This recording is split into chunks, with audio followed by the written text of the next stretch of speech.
Good evening, everyone. My name is David Freese. I'm the mayor of Tonganoxie. I'm calling to order this October 21st, 2024 meeting of the Tonganoxie City Council. Ms. Huntington, would you please call the roll? Yes, Mayor. Mr. Partridge? Here. Ms. McCutcheon? Here. Mr. Donnelly? Here. Mr. Dale? Here. Ms. Stevens? Here. Okay, would you join us in the Pledge of Allegiance, please? I pledge allegiance to the flag of the United States of America and to the republic for which it stands, one nation, under God, indivisible, with liberty and justice for all. Thank you. Second item on the agenda is the approval of minutes from the regular meeting dated September 16th, 2024, the last time we met. Are there any conversation or questions about the minutes? If not, I would accept a motion to approve. A motion to approve as presented. Thank you, Mr. Donnelly. Is there a second? I'll second. Thank you, Ms. McCutcheon. All in favor, say aye. Aye. Aye. All opposed? The motion carries. I'm a little out of practice, I guess. Here we go. Third item on the agenda is the consent agenda, in which we review the bill payments from the recent period. Are there any questions, concerns, or conversation regarding the bill payments? If there are not, if there are none, I would accept a motion to approve. I'll make a motion to approve. Thank you, Ms. McCutcheon. Is there a second? Second. I heard Mr. Donnelly first. Thank you, Mr. Donnelly. All in favor, say aye. Aye. Aye. All opposed? Motion carries. There's nothing listed under old business. Did anyone sign up to speak tonight? No signups, Mayor. All right, thank you very much, Mr. Porter. On to item 5, new business resolution 10-2401. Consider approval of 2024 updated 457 deferred compensation plan agreement. Mr. Porter. Thank you, Mayor. We've got a lengthy agenda statement that I'll try to summarize for your information tonight on this item. You may recall about a month ago, this was on the City Council's agenda for consideration, and staff requested that it be delayed to a future meeting so we would have time to more thoroughly review, including the city attorney review, adjusted plan documents for the city's 457 deferred compensation retirement savings plan. Just as a reminder, this is an additional retirement solution that we offer to employees, full-time employees, for participation in addition to our CAPERS pension system. The current level of match is $50 per pay period with 26 pay periods in a year. So if an employee contributes that level, the city matches that amount 100% up to that $50 limit. What we've included in discussions of the 2025 adopted budget, which was adopted back in September, was increasing that match for the first time since 2014 to a level of $100 per paycheck. In order to be able to do that for employees, we needed to amend this plan document, and thus the resolution and the adjusted agreement documents that you see before you tonight. Besides the level of matching contributions, the other point that we want to highlight is a change that offers our employees more flexibility while they're employed, and that is changing the minimum age at which a current employee can withdraw some portion of their retirement savings from that plan, from the current level of 70.5 years to 59.5 years. The tax code adjusted since the last time this plan document was last updated, and it offers that flexibility if the employer so approves. Staff reviewed that consideration, and for a basic reason that it offers our current employees more flexibility. It doesn't mandate that they withdraw funds, it just offers them that flexibility to do so. And so we think that's going to be a provision that people may take advantage of while they're still working with the city past age 59.5 in some cases. We also have one other small change that's a provision in the former plan that required the planned assets to distribute back to employees if it was a de minimis value as defined by the plan. Some people may choose to keep their savings in this after they leave employment with the city, and there is no negative repercussion to the city if they keep the assets in the plan or they pull them out. And so we'd like to offer that flexibility. So again, departing employees are not required to withdraw their funds within a certain period of time after leaving employment. There were a few other very small minor adjustments that didn't have any substantive impact, but they did clean up the plan document, which again was originally instituted in 2002 and then last updated 10 years ago in 2014.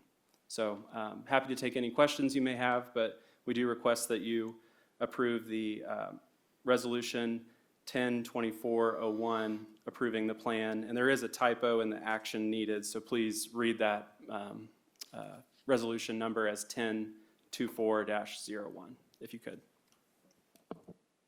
Thank you, Mr. Porter. Council, do you have any questions? He caught the only question that I had. Anyone else? If not, I would accept a motion to approve.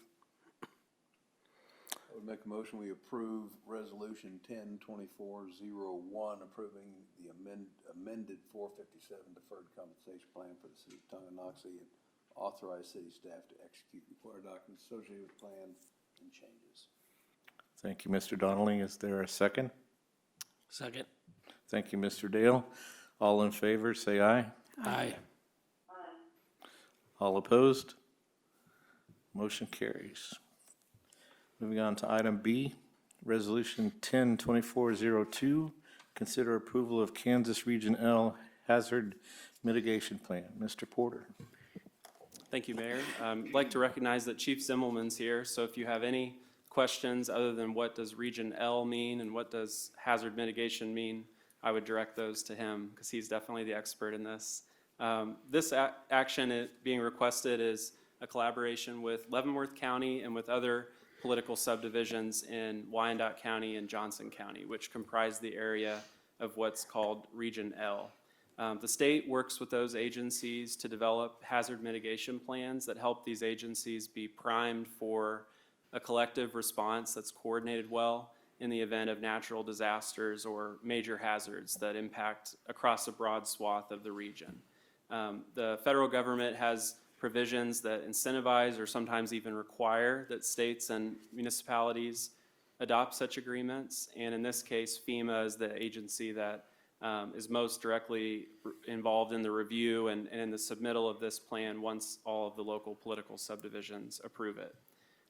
In this case, our last update to the Region L hazard mitigation plan took place in 2019. The state made some improvements since then, and so this latest draft, finished up just recently, is linked in the agenda statement for your review. It's a really lengthy document. It has a lot of good information. The biggest upside to us in approving and participating in this is we are eligible for about 5 or 6 major federal grant programs in the event of one of these hazards or disasters occurring. And were we not to approve it, we either wouldn't be eligible or we'd be much delayed in our receipt of funds or other forms of assistance. So for that reason, and because we have no objections and review, we do ask that you approve it with Resolution 10-2402. Happy to take any questions, and I know Chief is as well. Council, do you have any questions for Mr. Porter or Chief Zimmelman? Just out of curiosity, have we ever initiated a request or a response through this? Go ahead.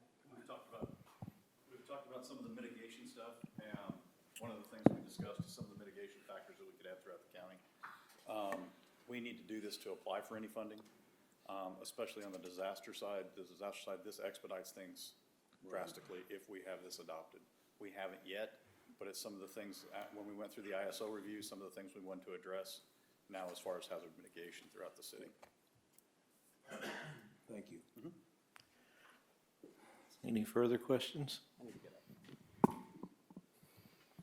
If not, I'll accept a motion.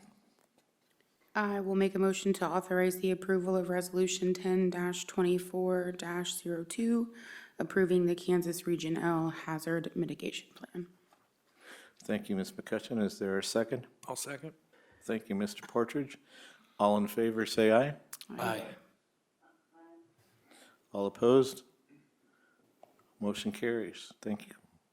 Item C is a resolution 102403.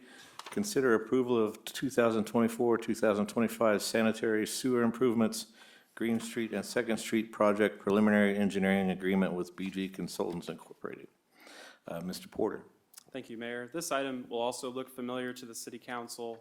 Late in 2023 and earlier in 2024, the city's worked with contracted service providers to clean and inspect existing sanitary sewer mains located in areas of the city's network that we believe could have an increased risk of being subject to failure or other negative performance in sanitary sewer collection services. When we did that review, we found that there were several areas of emphasis that need to have some maintenance attention. We talked about those during the 2025 budget development, CMIP, and we also talked about, due to the nature of the conditions observed, that it would be prudent to move sooner than 2025 and commencing some of the preliminary estimate preparation, preliminary design engineering, and that step is actually what's being proposed for your consideration tonight. The design engineering proposed by BG Consultants is elaborated on in the attachment, but it is working in concert with an effort to work with the landowners in one of the segments identified for attention, where there are existing utilities that have been in place for almost 100 years, sewer and other utilities as well. And we don't have an alley access right-of-way dedicated or any easement of record that we're able to locate, or the county. And so while BG is working on this design, the city staff and contracted professionals will be working at the same time to identify the best path with easement acquisition and recording, so we're able to ensure, besides our prescriptive easement that's already in place for being there almost 100 years, we're also following the best practices and setting out our rights to work on infrastructure in that area. So what you see tonight, again, is a contract with BG Consultants for $25,100, and that's for the preliminary design and bid preparation. And at that point, then the city would be able to go out to bid and select a provider to do some of the maintenance techniques to that sewer line. Are there any questions or? Council, do you have any questions or conversation? So we don't have an easement, so we really don't have the access rights unless staff or legal counsel say, I mean, so do we know how much of the city is covered with, that's not covered, I guess? Well, I guess the easiest way to answer that is when you look at the plat that's on file for this, it was recorded, and forgive me, I forget the month and date, but in 1869. Right. And so when you look at that plat, it doesn't even identify an alleyway. However, in the world of utilities, and government-owned properties, there are prescriptive easements that are there, and so it's not just our utilities that are located within this. You have, electrical lines and a variety of other things. This is just an effort because we're making a reinvestment in this to clean it up and say, hey, we want to define it, and actually it's of benefit to the homeowner too. I mean, they don't want to be responsible for sewer lines in their backyard. That would be my concern, and Yeah. without the easement, because I knew that with most times sewer, there's electric and there's Yeah. other things are there. Can we do a blanket and get the whole city at one time that's not covered? I don't think so. I really don't know how many other situations exist like this, but I don't know if we can just cover it with a blanket easement. I mean, part of the cost here is to survey that and actually get the correct legal description captured. Totally understand. And another way to think about it too is, like, a lot of times people are familiar with adverse possession. If I've been occupying this property for X amount of years and no one else, and I'm taking care of it, adverse possession doesn't apply to government-owned properties either. And so in a weird way, this kind of works the same. We've had utilities in place there for, in this case, well over 50 years. So it is a utility easement. In fact, when we talk to the other utility providers, they're not concerned at all. But we feel like this is the best approach and the most fair approach for our community and constituents that are impacted. And we just want to be clear with them from the get-go what the issue is. So we will solve for the electric and all the other non-public, I guess they're public, but non-publicly owned. You know, Mr. Donnelly, that's a good question. I don't think we're looking to resolve their issue because a lot of times their easements are, you know, if it's power lines above. Nor do I think that we're looking to create a general utility easement out of this. I think we're gonna be specific that it's city utilities and it may be just water and sewer for us. Okay. Good question, though. That was a good question about the blanket easement. I hadn't thought about that. Well, having put a lot of easements in on plats, it's, the public, they don't wanna own that. I assure you, there's no single house that wants to dig up a sewer main or power lines, or it's expensive, and just so we could have access is important. I don't think they would ever know who would fight you on that, but, wow, I didn't know that. That's interesting. Any further questions? Yeah, sorry for the simplicity of this question, but just so I make sure I understand, we're basically, BG is gonna basically give us an estimate of what their best guess on how we should tackle this problem is gonna be? That's what we're approving? They'll prepare the exact scope of work for the contractors who would bid on the work. Okay, The preliminary design is what it's referred to as. okay. But we do have an initial memo that when they completed an analysis of what the issues could be, they, you know, offered options in terms of repair, and for, I guess, very fortunate for all of us, it's not just, you know, taking the impacted area, excavating that whole line, removing that and replacing it with a new line. There are multiple options to consider, and where we could, we went with the engineer's recommendation of cost-saving options. And I think there's only a very small section that may need to be excavated, remove the old pipe and replace with the new pipe. Any further questions? Seeing none, I would accept a motion. I'll make a motion to authorize the approval of Resolution 10-2403, approving the 2024-2025 sanitary sewer improvements, Green Street and Second Street project preliminary engineering agreement with BG Consultants, Inc. for a cost not to exceed $25,100. Thank you, Mr. Partridge. Is there a second? Second. Thank you, Mr. Donnelly. All in favor, say aye. Aye. All opposed? Motion carries. Moving on to item D, consider approval of 2024 routine bridge inspections and evaluation of Tonganoxie Drive Bridge proposal from BG Consultants Incorporated. Mr. Porter? Thank you, Mayor. The item agenda statement includes, again, a good amount of detail, but I'll summarize it for you as this item, if you recall, is a required inspection that's required by the state of Kansas, KDOT, specifically as part of a federal regulation for bridges on public roads to be inspected every 2 years and reports to be maintained and kept on file with KDOT as the agency in our circumstance.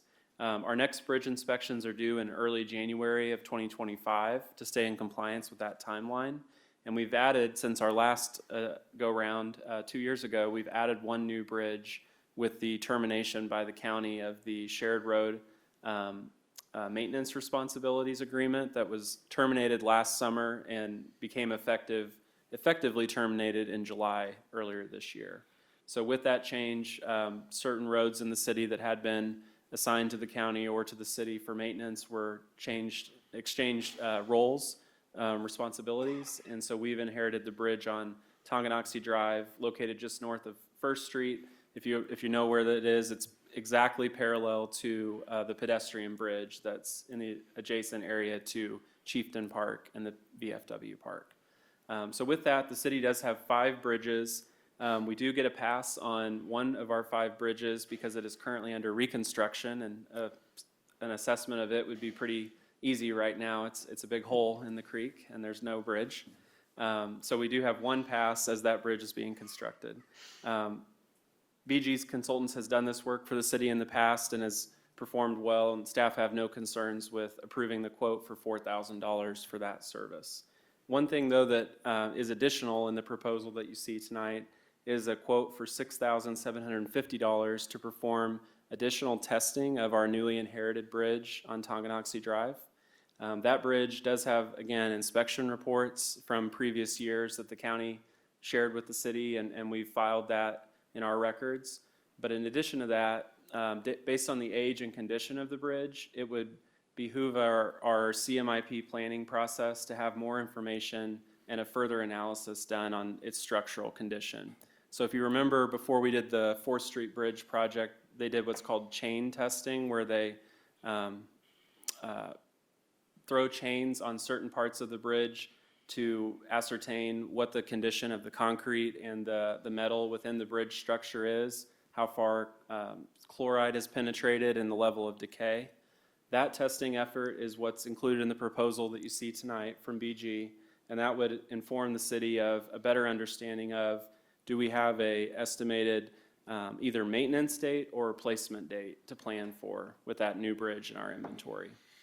The rest of our bridges are either relatively newly redone or very recently redone, like Church Street Bridge. So once we have that additional piece of information, we'll be much better armed with information to develop our CMIP and share solutions that we can consider for that. We do have hope, based on the previous inspection reports and the exterior review, that bridge will be in good shape with maybe just some maintenance efforts. But again, until we have those test results, we can't be certain of that with a high likelihood of certainty. Are there any questions or concerns about the proposals you see? Council, do you have any questions? So the county did not do that level of testing then? No.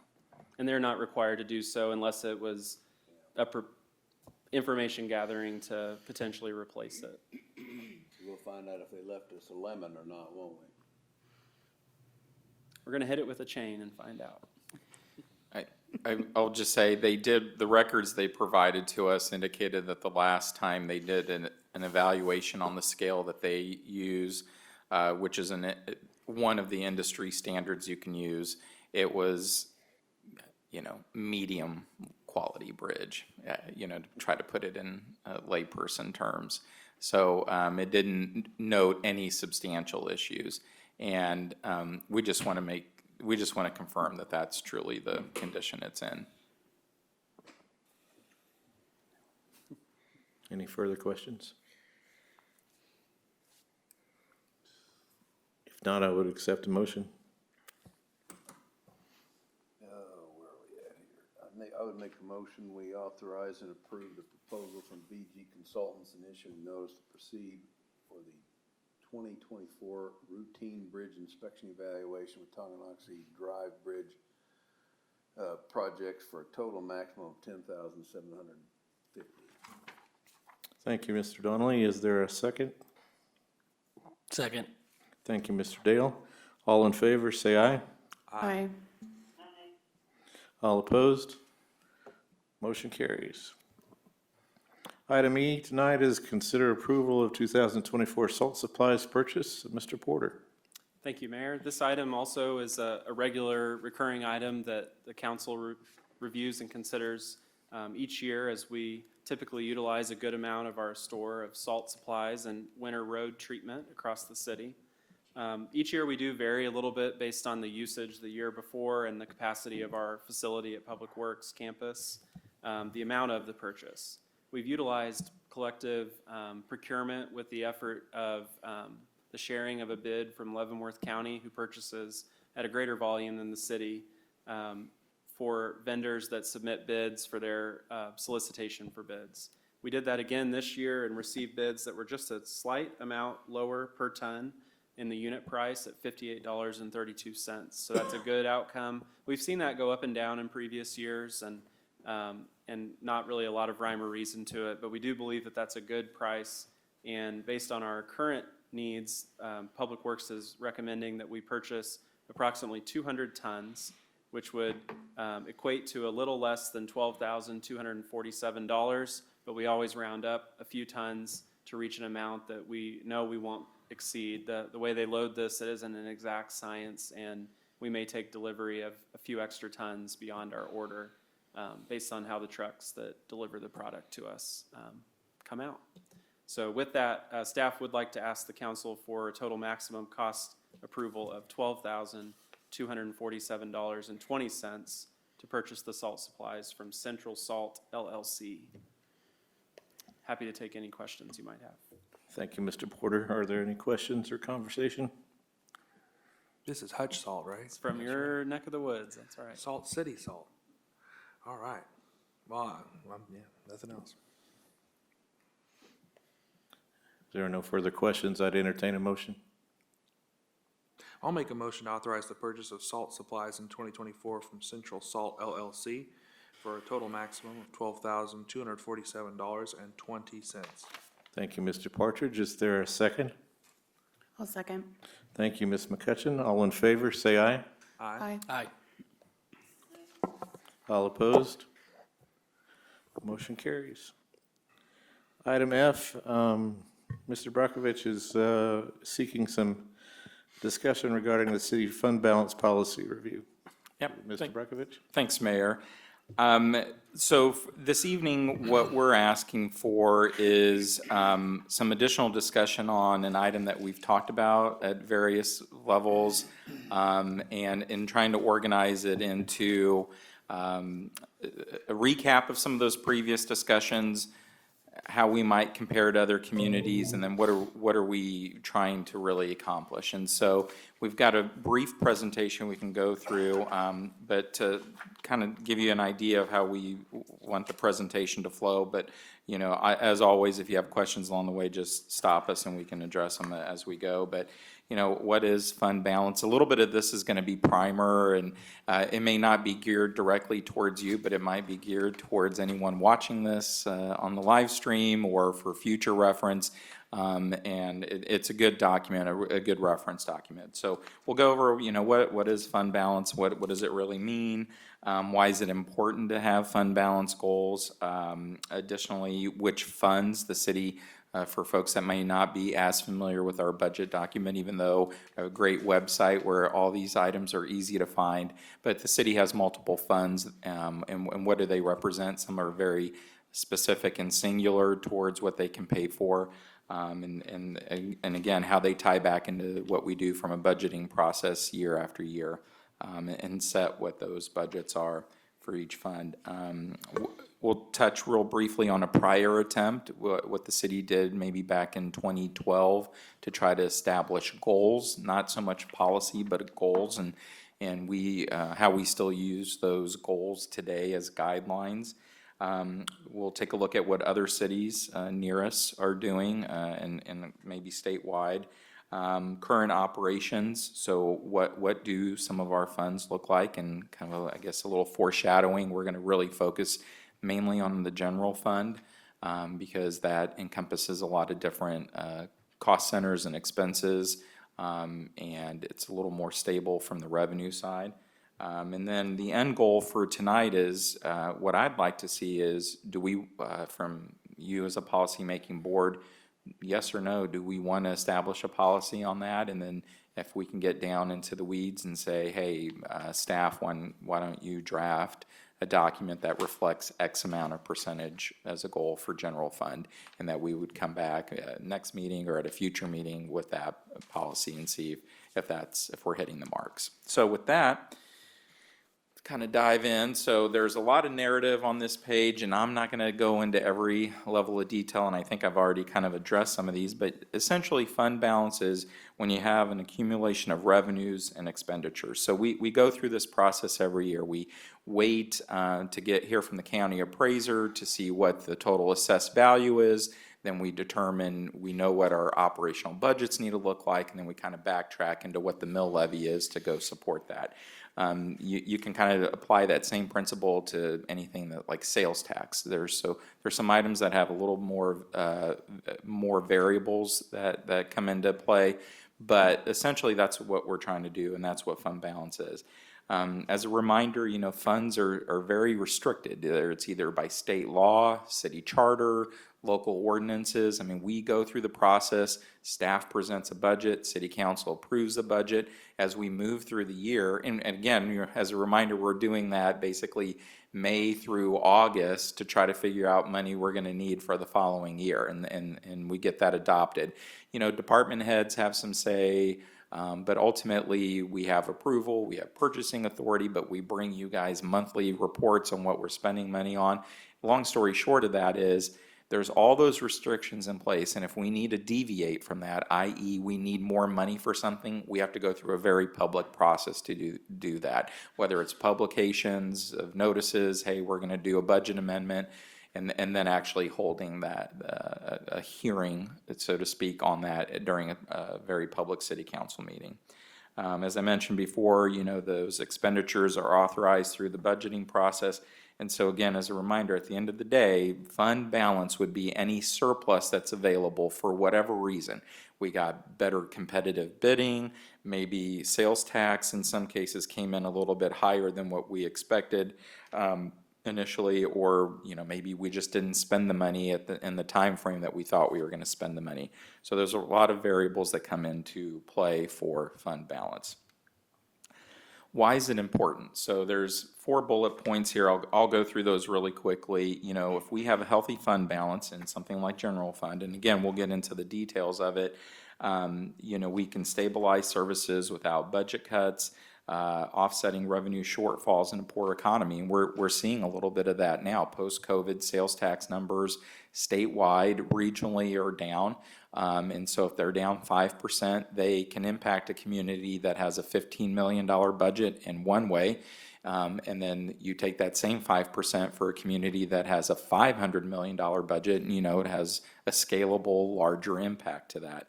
The final 2 bullet points, reducing the cost of borrowing and enhancing credit ratings, kind of go hand in hand. So obviously, if you have some cash on hand that's not designated for anything, a certain project, you can pay down for a large expense. Conversely, if you need to go borrow money, the credit rating agencies that determine the city's credit rating, the more money you have on hand, and especially if you have a policy that dictates that, you get a better credit rating, which in turn translates to a better interest rate. So, and we've talked about all of these in a lot more detail previously. One thing, a countermeasure, can fund balance ever be too large? Yes, it can.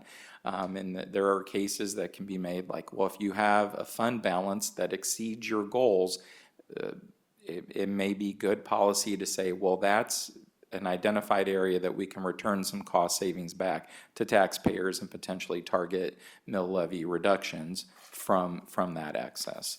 And so I think those pictures all become clearer once you have policy that it clearly establishes what those goals are. And that's why that's important. And obviously there's like the Government Finance Officers Association, they all have recommendations, whether it's 2 months or 3 months minimum reserve. And then of course, opponents of any of this will just simply call it a rainy day fund, which is a very inaccurate way to describe why communities need that, for at least for the 4 previous reasons I stated. So the next slide then, here's just a listing of all the city's funds. And again, this is just clipped directly from the city's budget, online budget books and budget documents. And again, tonight we're specifically, from a staff perspective, going to talk about general fund balance. Mr. Porter here in a little bit will go through what revenues, expected revenues or revenue projections look like, what expenditures come in specifically to the general fund. In the past, we've also taken a look at water and sewer because there are utility operations and identified goals for those. But a lot of those other ones, as you go through, they're again very specific items used for very specific costs associated with that. So the current goals, again, this is, we think what happened in 2012, this kind of predates both Mr. Porter and I being employed with the city, and maybe Mr. Donnelly can offer some additional historical perspective. We did find some minutes from meetings where these were discussed as goals. A formal policy was never established, but we've, as I mentioned earlier, have used these as our general kind of guidelines as we've worked budgets, at least since 2017, since both of us have been here. Again, and that was general fund having a 15% fund balance as a minimum, and then water and sewer each being 30%. And again, those are kind of industry standards, especially at that time. You'll see in the next slide kind of what practice is today for general fund. There's higher goals than that for minimums for most communities. What I wanted to include in the table is to kind of show the difference between what the city looked like from a financial perspective in 2012 and where we are today. And you can see that the budget's nearly doubled, the valuation's nearly doubled, the debt has gone down considerably. We've reduced debt by over $6 million. General fund costs are up, as are water and sewer operations, and we just know that's the nature of doing business. One of the fallacies is that the expectation is that government somehow buys commodities at a lower rate. I mean, sometimes we can avoid paying sales tax, but we're out in the market competing with everyone else. All right, so comparative city general fund balance goals. So we try to, again, look at areas in our region specifically. So you can see they're just listed there. Lawrence at 25%, Overland Park 30, Leavenworth 35, Lenexa fluctuates between 30 and 35%. Shawnee didn't have per policy a specific percentage, but their last posted budget was 57%. Unified Government, which is in Wyandotte County and Kansas City, Kansas at 17, Pittsburgh, Kansas at 16%, and then Basehor was one we just added that the last time we saw any policy listed for them was a few years ago, but they had generally 40%, the greater of either 40% or 2 million, but their actuals, Mr. Porter was able to look that up based on their 2023 audit. They were at 74% and had a fund balance and general fund of slightly over $4 million. So just because that's what other communities are doing doesn't mean that necessarily dictates what we need to do, but I think it is reflective of best practices and what communities do to shore up those general fund revenues in particular. Okay, I know I went through that pretty quickly. Be happy to go back over any of it, but we can also transition over to Mr. Porter so he can go through some of our actuals that we have now. Well, let's do that. Okay, thanks, George. This slide shows for 2023 audited actuals, our 2024 projection, and our 2025 projection based on budget assumptions, overall levels of revenue, expenditures, and fund balance adjustments then in the general fund. You can see we ended last year at just over 1.925 million, which represents a little less than 43% of revenue, operating revenue during that fiscal year. 2024, we raised that by a little over 202,000 to 2.127 million by the end of this year, which just comes in under 47%. In 2025, we then decreased projected fund balance levels by slightly more and reduced that down to 39% of operating revenue in that fiscal year. One thing that I'd like to highlight that is a good inclusion point for our future policy, GFOA and other organizations do recommend that part of your policy be stipulating how you spend down fund balance on one-time projects or things like revenue reductions that don't hurt you in the long run. What you can see exemplified on this slide with that change to fund balance in 2025 is a negative amount of $263,000. That represents one-time purchases that exceed that amount in the general fund budget. So remember, we have 2 police Tahoe vehicles and several other one-time equipment purchases or initiatives or outside agency funding or a host of other things. And so what you can see highlighted there again is a projected decrease in our fund balance level that isn't attributable to salaries and benefits or things that are recurring in nature, but only a slight increase in one-time costs during that one fiscal year. Are there any questions on this slide before we move on? Okay. Dan, just real quick, I'll add there, that's why when we go through our budget process, and again, every public meeting, when we identify budget initiatives, you'll probably recall that we have a column that says, is this a one-time cost or is this a recurring cost? And a lot of times if it's related to personnel, we know what the cost is this year, and then it just has some premium each year after that, assuming that if it's related to pay, people are gonna get, pay increases, whether it's COLA or performance adjustments. So again, trying to tie it all back into what we already do in our budgeting process. So the next slide then isolates, and I apologize for the small font on the screen. It shows in the pie graph on the lower left the breakout by expenditure category in the general fund. So you can see 70% of our roughly $4.5 million budget, $4.6 million budget is attributable to salaries and benefits or personal services. So that's by far the largest share of that pie. Contractual services is the next highest at 21%, and then commodities is slightly more than capital outlay at 5% and 4% respectively. Years ago, I think prior to 2019, the city also paid some elements of debt service out of the general fund. One reason for that was times were more difficult then, and funding sources were not as readily available to pay off debt issuances previously issued. You'll remember George showed a slide earlier tonight that showed the level of debt was greater in 2012 than in 2024. Some of that is reflected in the city being able to strategically remove that debt service from the general fund, which again is intended to serve as the operating fund of the city, not financing long-term debt obligations. Looking at the breakout then in the very small font, again on the pie chart on the lower right-hand side, you can see program budget definition for that 100% total of the general fund. And you can see the largest departmental program budget is the city's police department at over 36%. The fire department's the next highest at 26%. And then admin, general services at 15%, and public works, which is only 10% of the general fund budget, but a much larger percent of the utility fund budgets that those employees work heavily in the areas of, and are thus attributable some amount of cost to those funds.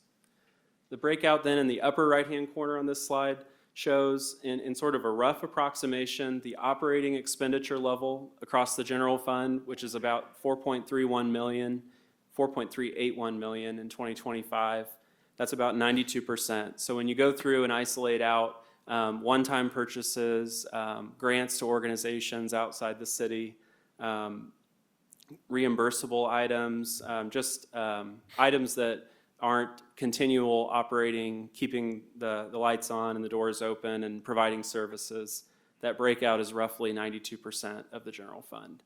A more in-depth analysis could break that out even further and qualify that, but just wanted to share that insight with you so you could see how heavily the general fund was relied upon for operations.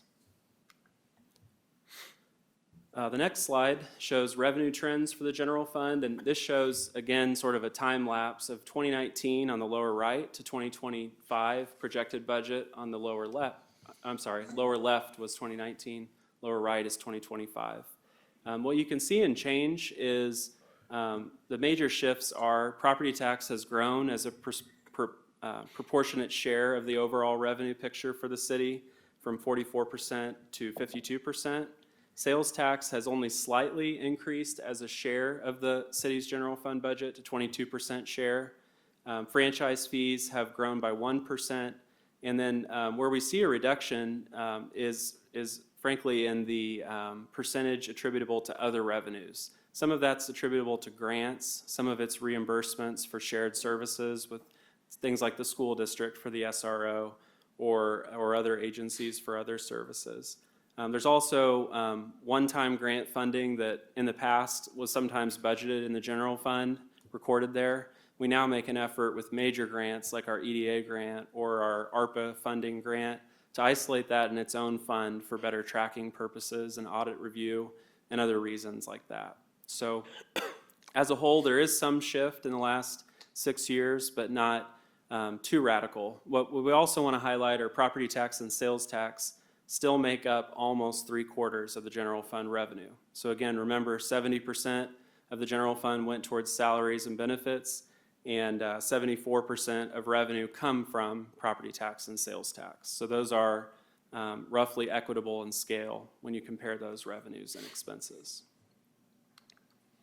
I won't go through this slide in great detail, but what this slide is intended to share on the next slide is a summary for each of the major revenue categories for the general fund, what's its share of the budget in 2025, and then what is its relative stability level or perceived stability level, and then notes about who contributes or what outside forces have the ability to influence those highly variable or partly variable or variable items. In summary, about 63% of the city's revenue is from sources that are deemed stable or highly stable, and that's important to consider when we set fund balance goals and targets. That's about $2.8 million in 2025's budget. Variable or highly variable sources like sales tax and court fines, for instance, that depend greatly on either activity levels or outside decision makers and policymakers like the state legislature. Those reflect about 28% of our revenue in the general fund. So that's $1.24 million in the 2025 budget equivalent. Those are also factors that we hope the council can consider and look at when considering what are the levels of risk that we're comfortable with or that we need to be prepared for future changes and adjustments. Any questions on this slide? Okay. That concludes the detail in the presentation. I'll turn it back over to George if you'd like to summarize any. Sure. Mayor, from a staff perspective, like I said earlier, we've talked about this with you as a board previously. We were encouraged by you as a board to advance a level of policy discussion, and so I guess from my perspective, and I'm sure Dan feels the same way, we're curious to hear your thoughts on it. Are we tracking correctly? Is this still a policy that you feel is important? And if so, what further direction would you give us to go draft a policy? Could you address the possibility of a ceiling also? We talked about a debt floor, a general fund floor, a minimum. Is there a benefit to having a ceiling also? So some agencies do decide to approve for the general fund or for enterprise funds like our utilities, a maximum level of fund balance as a target as well. We don't see that commonly in the organizations we surveyed. GFOA doesn't recommend it as a best practice to have a minimum and a maximum. The primary focus is that minimum level because it's the sort of minimum preparedness that the organization is committed to maintaining. Some other aspects of putting in a policy, a maximum, are in the event that the city were to intentionally build up fund balance, say for a large capital purchase, purchasing land, avoiding debt issuance for a known project coming down the road. We actually did that. You'll all remember, some of you will remember, building up fund balance for a balloon payment for the County Road 1 improvements that the city contributed $1.5 million to over a period of 10 years.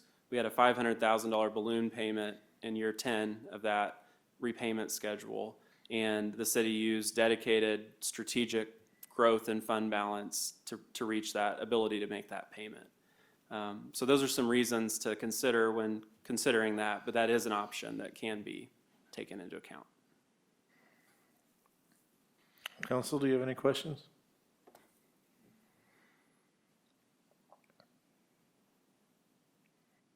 I like the 25% number. That's 2 months paying the bills. 3 months. 3 months. 3. Yep. Anyone else? Well, I am totally for, obviously, everybody knows that.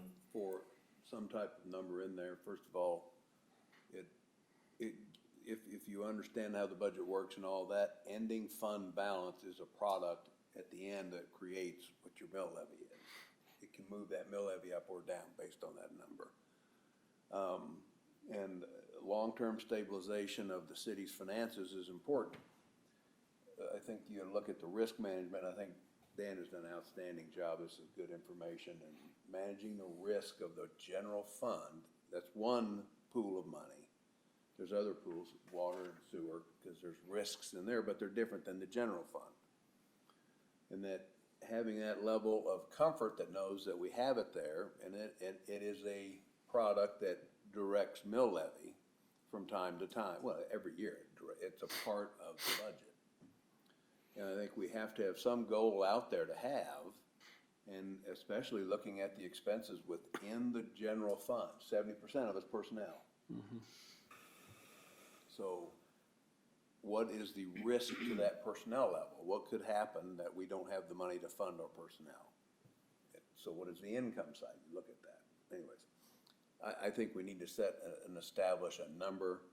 I don't have a number in my mind at this point in time, but I think it needs to be more firm than just letting it, let's just keep rolling and whatever we get, we get. And if we have lots, that's great. But we also need to tell the taxpayers, here's where we are, so you know that we're protecting the investment in this city. I guess my only question or concern on that, go ahead, Laura Lee. Oh, sorry. Chris, it's kind of hard for me to hear you. I don't think you're into your mic, but we're having this discussion because of your prompting, and I think that you and Matt for sure have the most, hands-on experience in terms of Matt working with other municipalities, and so I'd be interested in your specific recommendation in terms of the policy we should establish. The mayor mentioned 25%, 20%, but I would look for, hoping that those of you, I've been following along with the slides and Dan's very thorough comments, but interested in your specific recommendation of what exactly that should be, because this is why we're doing this tonight. Thank you, Ms. Stevens. Mr. Partridge? I guess my only concern with kind of committing to a number is what is the timeline, the time horizon that we're really considering? I feel like if we have this number of 25% or whatever it is, then we're kind of handcuffing ourselves to a year-by-year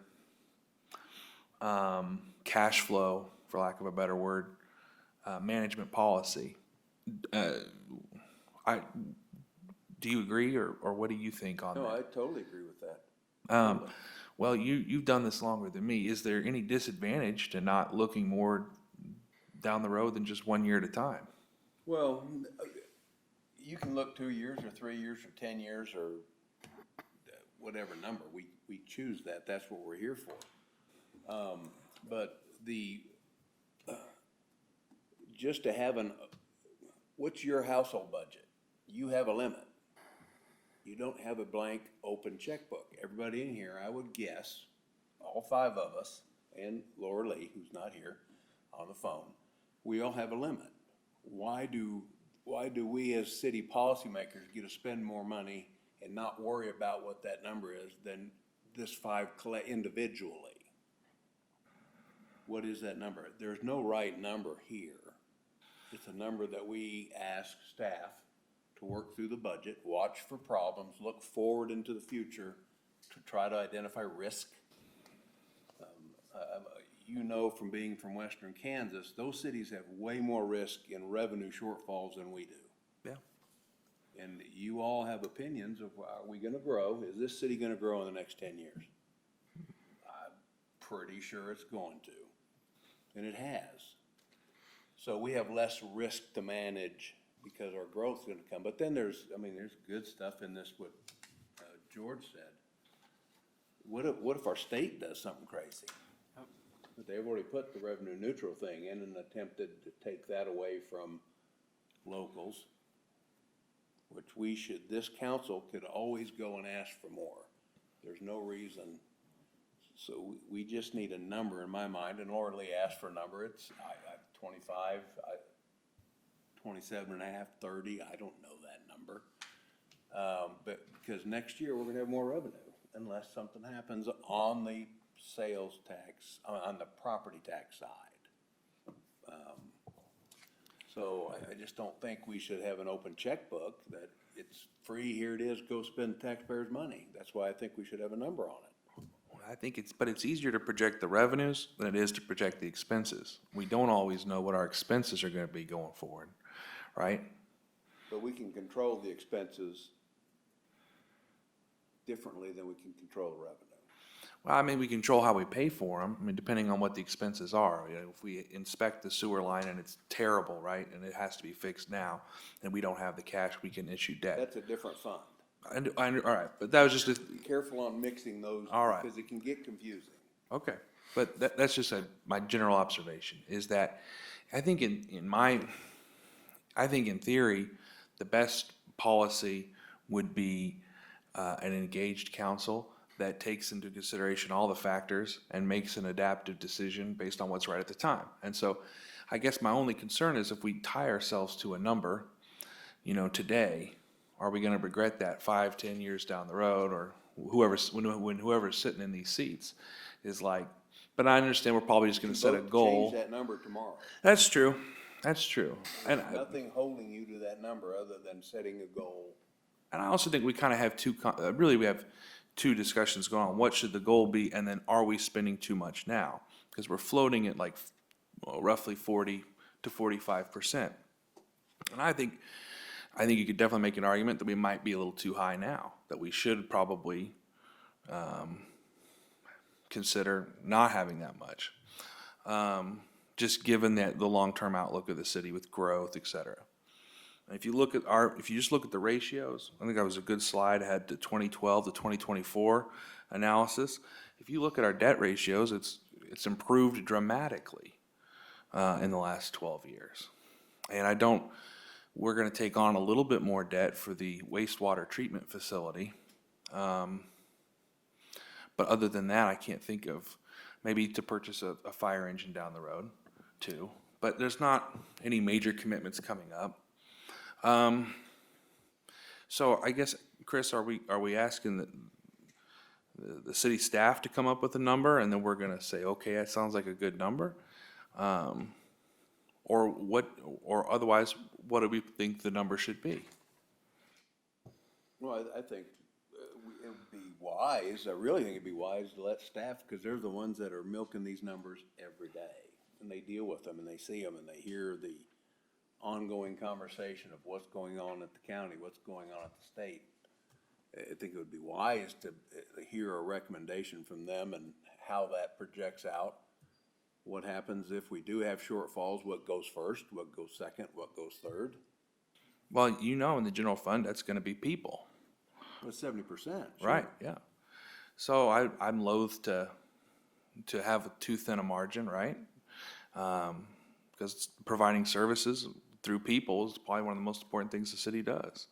We need to make sure that we can.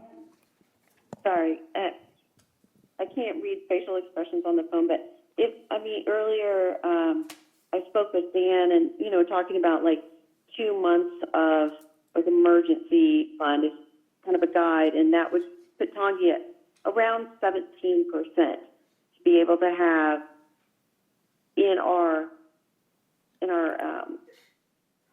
to have a policy of around 17 and some change would provide us operations to serve the community for about 2 months. And so with that in mind, about 20% to move from the 15 now to the 20%, because that might balance out the concerns of Matt by limiting ourselves too much, and Chris wanting a specific standard policy. Because right now, looking at the comparable cities, we are, 15 were the lowest, and that's okay, but to start with the change to 20%, and then as a balanced goal, looking at could we then, if something were to happen, could we provide services for the citizens for around 2 months in that worst case scenario, and then start with that and see how the budget looks moving forward as the city experiences growth. We're not going to be able to, 100% predict what's going to happen. I mean, earlier in this meeting, we were looking at, working with FEMA should something bad happen. We need to acquire grant funding quickly.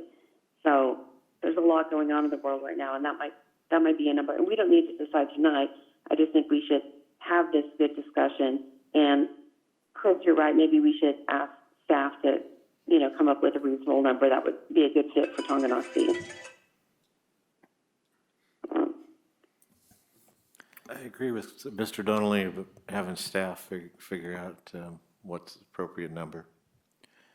Well, Mayor and City Council members, please correct me if I'm wrong, but what I think I'm hearing is a overall commitment to identifying a percentage that would protect fund balance, general fund balance, to the extent that we show a commitment financially to being a stabilized, financially stabilized form of government should something disastrous happen.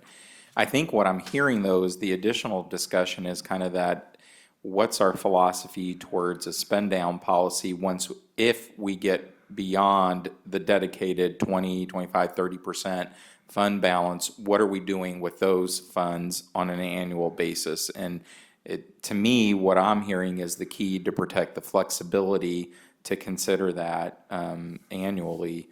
And we can certainly look for some language that revolves around that, and maybe come back with, again, language that suggests X percent as the fund balance goal, but then some additional flexible language about what you could do on an annual basis. And I don't want to put words in anyone's mouth, but do you prioritize one-time spending that you can kind of just pay cash for versus, on the personnel side, one of the things that we've heard over the years is moving public safety potentially from CAPERS to KPNF. And we know that goes from like a 10 to 12% commitment to a 30% plus commitment. And that's probably not sustainable.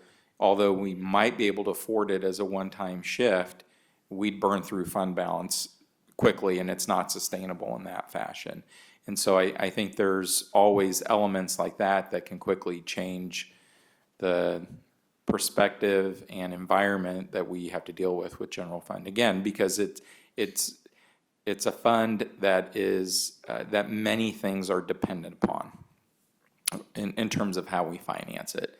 And so, again, the personnel costs being the lion's share of it. But anyway, to go back to my original point, if I heard you correctly, let's get a percentage number to show that we are committed to protecting fund balance at some level, and then some additional language about spend down policy on an annual basis.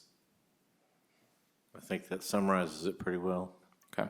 I don't know. I feel like, isn't that just part of the budget discussion, though? I mean, because we're already floating about 40, 45%. So we're meeting whatever minimum. If we want to raise the minimum, the real effect of that is negligible because we're already there. So I think, Chris, if we want to not have that much fund balance, I think that's a discussion for next year's budget, right?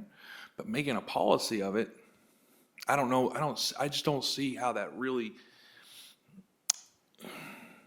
I don't see how using the fund balance to create the budget policy like that is just, let's just do it in the budget. That's my take. I think it will. How do we derive value of a policy? And that's up for debate. And there's 6 of you, and if you add staff, we could probably have 8 to 10 different opinions of that. I think what it comes down to, though, is that it's an industry standard. We, unfortunate as it may be, into the foreseeable future, we're not going to be in a position to go cash finance everything. So when those times come up, whether it's wastewater treatment plant, whether it's a future 14th Street project, there's going to be a time that the city's going to have to go issue some debt. And so we're trying to align policy which could parallel our existing practices. But once we go out for credit ratings, simply having a policy in place is, check that box. Now we look that much more financially stable than we did previously, even though we had the numbers there. I think the biggest thing that impacts a community our size is the numbers are what they are, right? And so we're not a community that has a $500 million budget. And so that will those kinds of factors that are beyond our control until the community grows, we may be looking 30, 40 years down the road. But I think any commitment we make now does show there is a level of commitment there. But again, I don't think it's anything, and I think Mr. Donnelly said it well, hey, if it doesn't work and we figured out it doesn't work, next meeting we'll make an amendment or change the policy or kill the policy. But I think we've had sufficient enough discussion. And I think from a transparency standpoint back to the community, it clearly tells the community we need X amount of dollars in the case of an emergency to operate. Once we identify if there's excess beyond that, that's what's open for debate. That's when we have public hearings during the budget process and folks come in and say, hey, we need some property tax relief. Now we've better identified and defined what that potential pot of money could be. Compare property tax relief like you do as a elected body extremely well. I would probably argue one of the best in this county, to evaluate that on an annual basis. Okay, we have a list of projects we know that have to go get done, but we also want to offer property tax relief. And how do we meld those together? I think simply having a fund balance policy just helps protect some of those funds and kind of take that discussion off the table.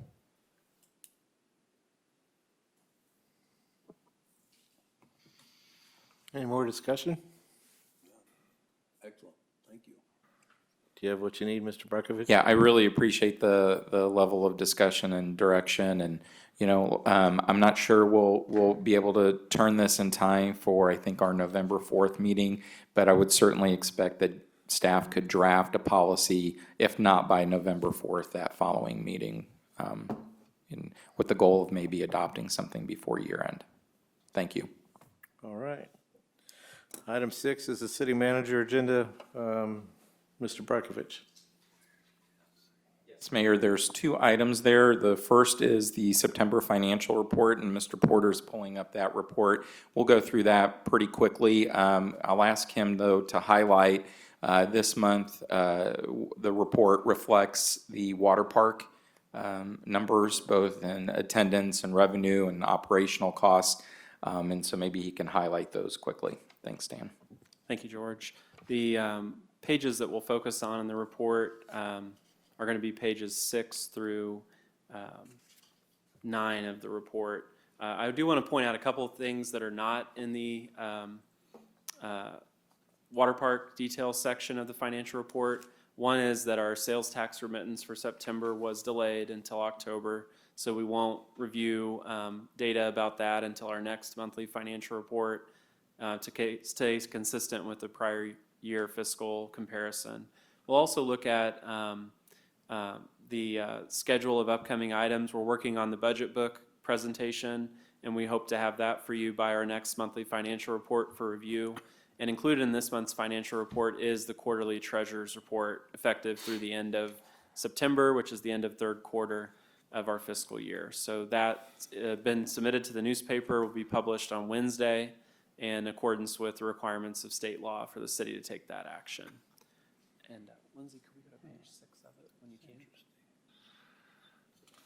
Thank you, this page. So again, we have several pages of detail that highlight some aspects of our water park 2024 season highlights in comparison to prior years. The first chart at the top of page 6 illustrates expenditure category detail, personal services, contractual, commodity, capital outlay, versus the revenue category detail broken out by admissions and season passes, concessions, rentals, and then swimming lessons. A couple highlights, and I've discussed this information, the financials, as well as the membership and activity levels with Darren Shoup, the water park manager. A couple things of note. We did end the year under budget by 2.6% overall across all categories and expense, which was a positive situation. Chemicals continue to go up in cost. Concessions prices this year, you can see commodities were actually over budget by a net total of $7,700. A large part of that was due to chemicals and concession items. We purchase those in bulk to the extent we can, and we're able to fluctuate the prices charged for them to some extent, but it's interesting to see that radical of a shift. We hadn't seen that in prior pool seasons as much as this year. Personal services, we were able to keep pretty steady. Part of that was we were open a few less days this season than prior years, so some of that's reflective of that change in circumstance. On the revenue side, and this is attributable to the membership and participation levels, the biggest shift we saw from the prior year and from budget was swimming lessons, which decreased from about $18,000 in revenue to a little less than $15,000. We had what we believe were an increase in former employees who used to teach lessons with the city in groups, teaching them privately and sort of stealing quote-unquote clients. While that's unfortunate in a sense for the city, people are still being educated on swimming safety, and they're just doing it in other formats and other providers, and that's sometimes understandable. But we did note several circumstances of that. We also saw a decrease in participation from our daycares in the community. And so one initiative that the pool manager is going to do next season is outreach more early and to a wider range of daycares in the community, and work with our registry of daycares within the city limits and as much as we can of daycares within a driving distance of the city, because those do build up our numbers for swimming lessons. There weren't any other major changes. I think a couple things to point out. We did see an increase in revenue in admissions and passes and rentals. We did adjust the fees in those two areas in 2024, so that was an expected outcome, and we're happy to say we were pretty close to on track with our projections of those changes. You can see on the bottom of this page then a summary of key dates since the pool opened in 2008 and major changes or minor changes to fees and user charges or other items of the setup of the facility. On the next page then, page 7, you can see an interesting chart that shows monthly breakouts of daily admission, and then at the very top in the yellow colored dots, the total season attendance spanning back to the beginning of our data for this pool in 2009. We had 2 years in 2012 and 2013 we didn't have data because of server error, lost the information, and then of course we were closed in 2020 during the COVID-19 pandemic. You can see for 2024 we had a slight downtick in total attendance, and then monthly attendance we had a better July, but a slightly less productive June, and slightly less productive September as well. And I mentioned we did close a little earlier on a few days and not open on a few days compared to last season. We also, kind of interesting to look back in 2009 to about 2014, the total attendance and the monthly attendance was a little bit elevated.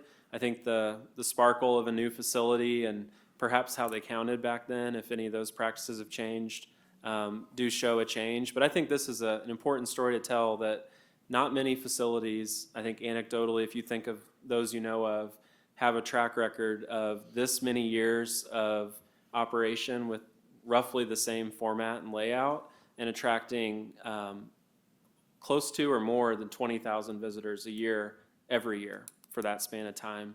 And I think that's a testament to the resources that the city's put back into the facility, the operations attention that our Public Works Department puts into keeping it very clean and well-functioning. We don't have, knock on wood, hardly any days of closure due to equipment malfunction. Safety incidents are very low level, and I think all of that is kind of summed up by saying that thanks to the council's resources, the staff's work in preserving the facility, and the operational staff in running it, it's still a very viable and popular facility, and that tells a lot. The two pie charts at the bottom of this graph show attendance by category of type of access, whether it's season passes at 52%, day passes at 41%, or ticket books and non-swimmers. And then looking at revenue by category, it's actually really similar. So that's kind of interesting because it does say that we're collecting about as much revenue by type of admission as the facilities being used on a count basis in those admissions. So that's kind of a good dynamic to look at. And if that were to get really out of whack, we might want to look at, are we charging one group of users proportionally too much for how little or how much they're using our facility? Any questions on this slide? Okay. The next page illustrates membership revenue trends and membership numbers sold. So we're just under 300 memberships, but we did collect more membership revenue between 50 and 60,000 in 2024. That's again due to the change in membership fee structure that we saw last season. Season pass sales by category, that graph is just designed to highlight that group residents make up the majority of our passes, but we did see an uptick in adult resident passes and a still steady number in child resident. The only non-resident categories that have any substantial number at all are group non-residents, and you can see that those uptick slightly to 31 this season, but that's roughly on par with where they've been in prior years. We were a little concerned when we changed the fees last year that we would see a big shift in season passes, but really I think it's at an acceptable level of change from the prior year. Revenues by category, again, just broken out graphically: season passes, day passes, ticket books, concessions, rentals, and then again the dip in swim lessons that we saw.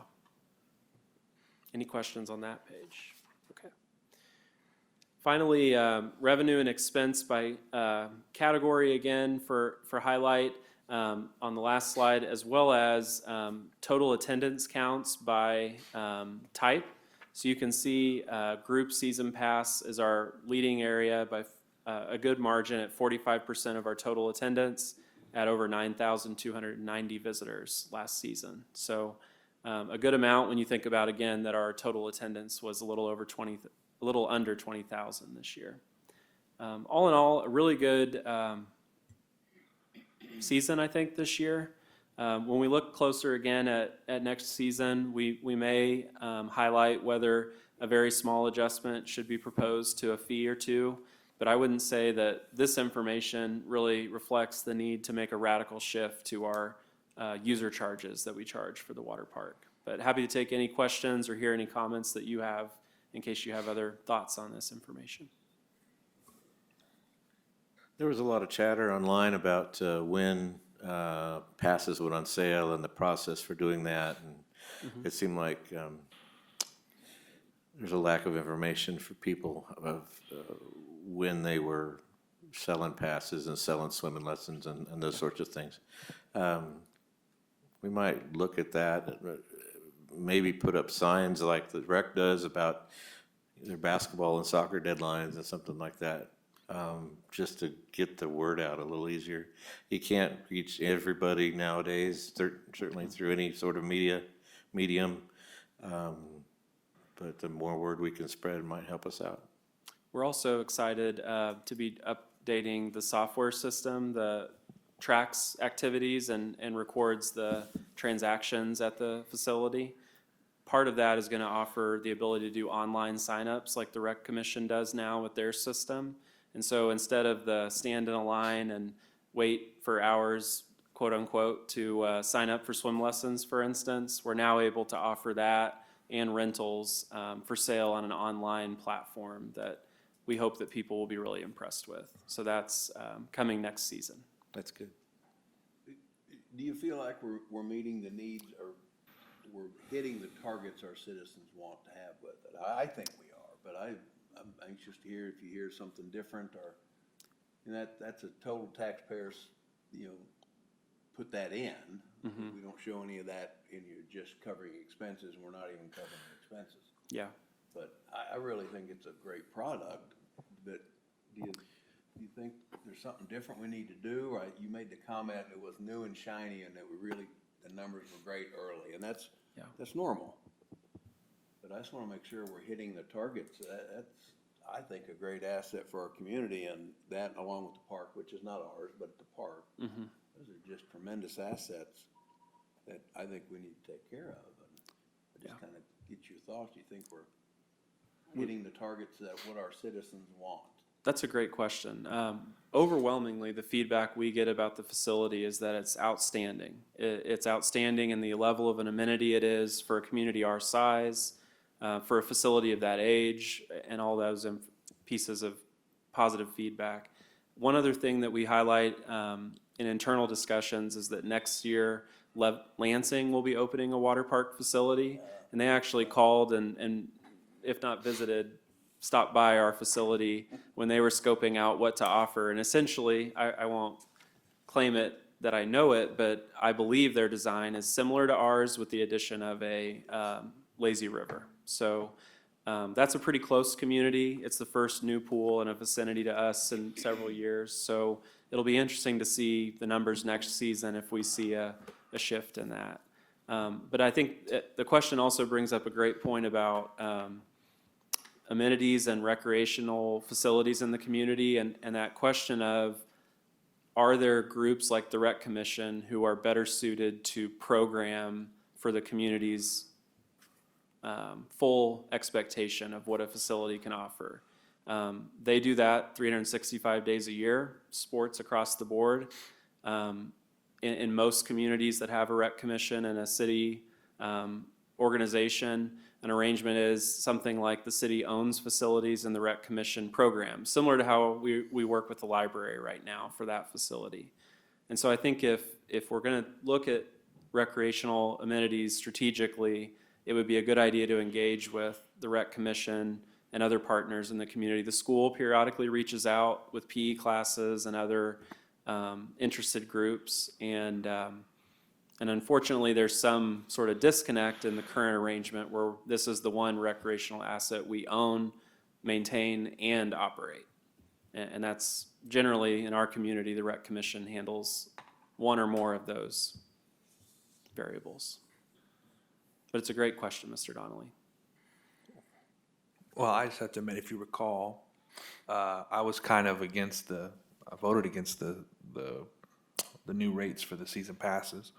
But I think it's safe to say, after looking at the numbers, I think that was fairly successful somewhere in that regard, even though attendance was down just a little bit, but I think that's to be expected. And I'll just point out too, I think pool rentals are still a really good bargain, and they're still really well attended. And I think I agree that that's that part of it, the different organizations in town mostly that rent that out, as well as some birthday parties, are just a good way to get some additional revenue. And anyway, I think they're really well done. I think that the staff down there does a really good job as well.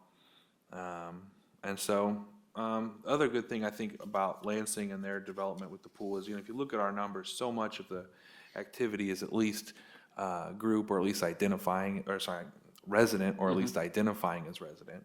Yeah. So I would hope that would be pretty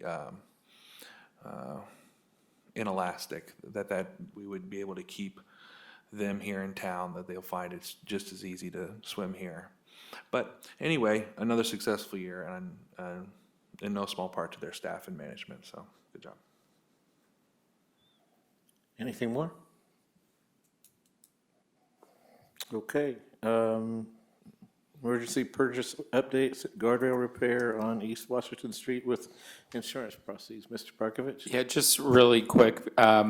The cost of that guardrail exceeded my budgetary authority, but I approved it as an emergency purchase for two reasons. One, there was a single vehicle accident that damaged it, and it needed to be replaced. And there's a guardrail there for a reason, so we didn't really have the luxury of waiting to make that. But we also had the commitment from that motorist private insurance company that they were covering the cost, so we'll get reimbursed for it. So we'd just like to bring that to your attention as a separate item from the normally approved budget items. So.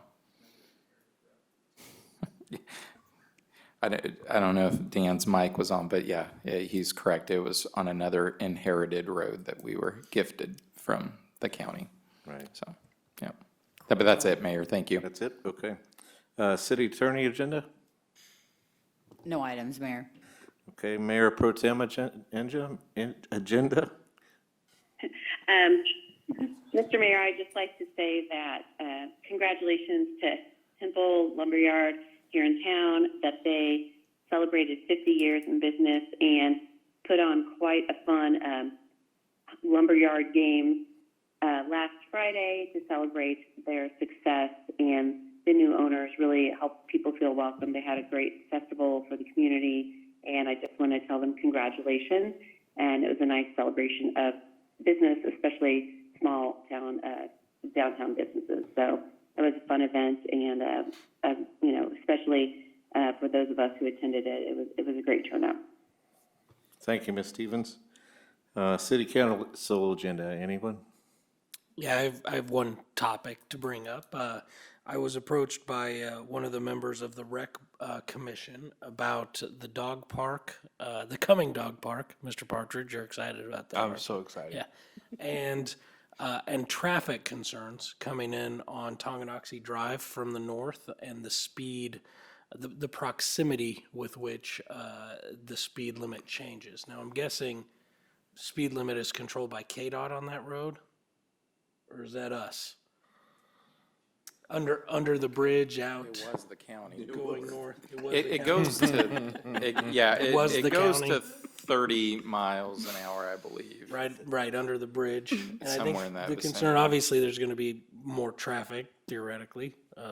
Partridge will be out there all the time. Every night. But also, you know, just dogs and people and more things going on. And, you know, I think there's some concerns about people coming in from the north that coast to the 30 miles an hour from 55. And so, you know, I was curious if we could maybe put some thought into maybe something that would either extend the speed limit reduction further north to get them slowing down and coasting a little bit earlier, or warning signs, something that says, you know, speed zone ahead, dog park ahead, something like that, or increased police presence, especially at the beginning to, you know, kind of give people a little time to get used to it. So just some thoughts on trying to slow the traffic down in front of the dog park a little before it gets going. Yep. No, thanks, Mr. Dale. I think that echoes some concerns Ms. Stevens had shared as well about better markings of the crosswalk in that area.